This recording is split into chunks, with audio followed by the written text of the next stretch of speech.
Hello student, তোমরা যে সমস্ত ছাত্রছাত্রী কলকাতা বিশ্ববিদ্যালয়ের অধীনে তোমরা এনভায়রনমেন্ট বা সিভ্যাক পরিবেশবিদ্যার যে এক্সাম দিয়েছো মর্নিং শিফটে সেট 1 তোমাদের এমসিকিউ আমি সলভ করে দিয়েছি প্লাস এসএকিউ।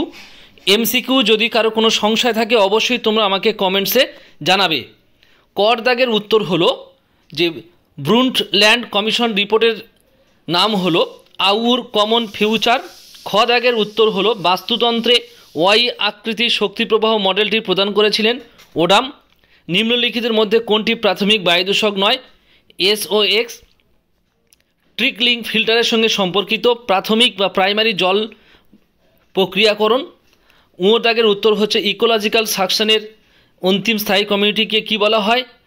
উত্তর হবে ক্লাইম্যাক্স কমিউনিটি।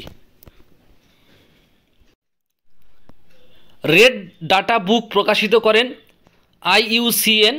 পূর্ব কলকাতার জলাভূমি হলো রামসার অঞ্চল। পানীয় জলে অতিরিক্ত পরিমাণে যেটি থাকার ফলে ব্লু বেবি সিনড্রোম হয় নাইট্রেট। ex-situ সংরক্ষণের একটি উদাহরণ হলো বীজ ব্যাংক। সারা বিশ্বের জীববৈচিত্র্য হটস্পটের মোট সংখ্যা হলো 36টি। এই হলো এমসিকিউ প্লাস তোমাদের এসএকিউগুলো আমি স্ক্রিনে শো করছি, তোমরা প্রত্যেকে দেখে নাও যে এসএকিউর উত্তরগুলো কি হবে। তো এক একটা কোশ্চেন এদিক এদিক হয়ে গেছে, তো আমি প্রত্যেকটা প্রশ্ন লিখে উত্তর দিয়ে দিচ্ছি, তোমরা প্রত্যেকে দেখে নাও। আশা করি প্রত্যেকে তোমরা বুঝতে পারবে। বড় কোশ্চেনের প্রশ্নপত্রগুলো কেমন হয়েছে তোমরা প্রত্যেকে দেখে নাও। 4 নম্বরের যে উত্তরগুলো হয়েছে তোমরা প্রত্যেকে দেখে নাও। আশা করি তোমরা দেখতে পাচ্ছ বা বুঝতে পারবে। আমি এসএকিউগুলো আমি স্ক্রিনে শো করছি, তোমরা প্রত্যেকে ফলো করো।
তোমরা প্রত্যেকে দেখে নিলে যে এসএকিউগুলো।